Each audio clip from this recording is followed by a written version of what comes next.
Hey guys, today I'd like to talk to you about my King Canada 6-inch joiner. It has a 1 horsepower motor, 115 volt, 15 amps, single phase, 3,460 RPMs.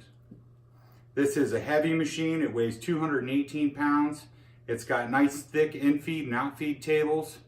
It's technically a benchtop model, but it has some features that really kind of set it apart from all the other benchtops. It's got a 4-inch dust port in it, and like I said, it's super heavy duty. When you're pushing on this thing, pushing wood through it, it's not moving around. And when I was shopping for it, I couldn't find a single review on it. There were a few comments on a couple websites, really just very little information on it. It was listed for at a local hardware store for $750. I got it on sale for $4.99, and it was put together. And one of the big complaints that I did read online was that it was really hard to put together, and that's why it hasn't sold very well from the way I understand. But I was able to get it put together and ready to go, and I'm really happy with it. There are a few things that I dislike, but at the price point and for the amount of machine that it actually is, I'm more than happy to live with it.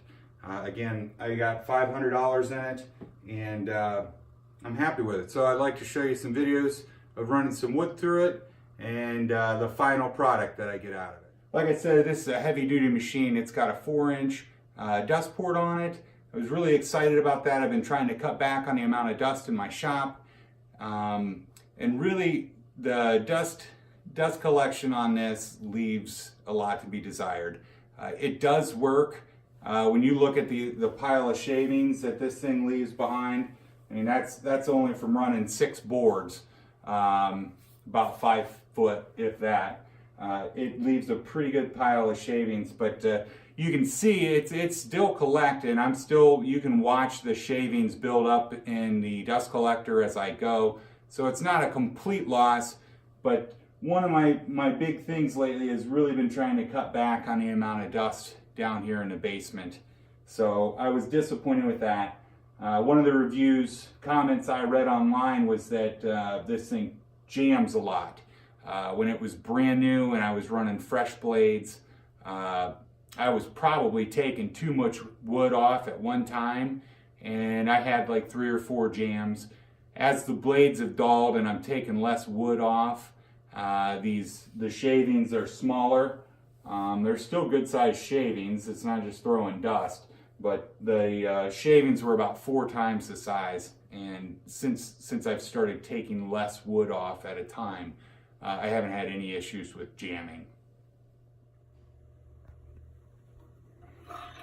So this has a 3-blade cutter head on it, and I'm very happy with the performance I'm getting out of this. I know it's not a helical head, and it could be quieter and it could cut smoother, but for what it is, it's doing very well. And what I'm trying to show you here is how thick that blade is.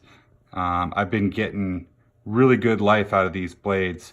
I started running this, basically cut it in half more or less, because I've been doing 2.5 to 3 inch wide wood.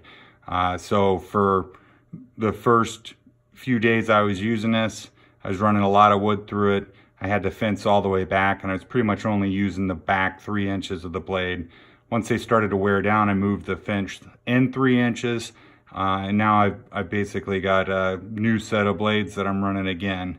But these blades are fully adjustable, which means that you can sharpen them, which to me is a big deal. It's expensive running the type of wood I'm running through this stuff with dirt and everything else. I burn up blades pretty quick. These blades have been lasting very well though.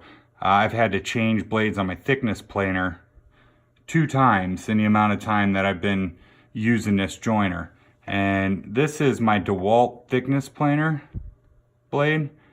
And it's kind of hard to see, the camera doesn't fully want to focus on it. But it is probably 1/3 of the thickness of this joiner blade. So because it's so much thicker, it's been holding up really well. And again, I'm going to be able to sharpen it as well. And these DeWalt thickness planer blades, you cannot adjust them. So they claim that you cannot sharpen them.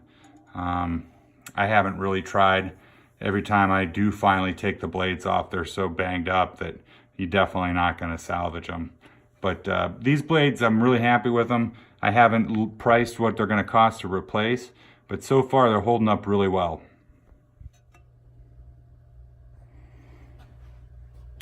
Here's to give you an idea how much wood I've ran through this.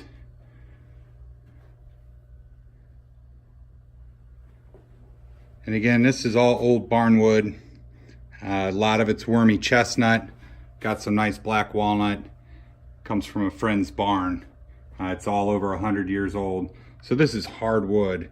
It's definitely makes that DeWalt thickness planer work hard.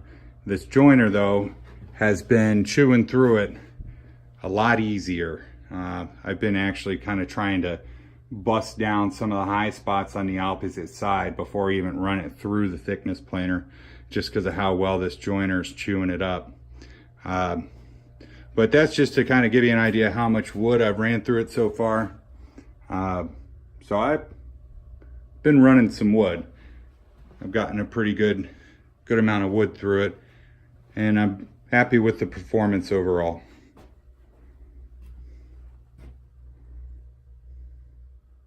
So there you have it, the King Canada 6-inch joiner.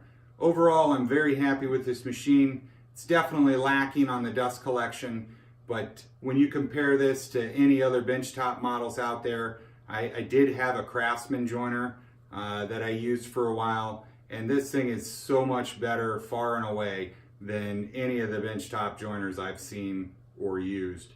It's obviously not a cabinet quality tool, but for the money, for $500 to $700, it's still coming in at half to a third the price of a cabinet joiner, and I'm getting really good results with it, and I'm happy with it. So hopefully this helps you make a decision. If you're in the market for a joiner and you see one of these out there, I wouldn't be scared to pick it up.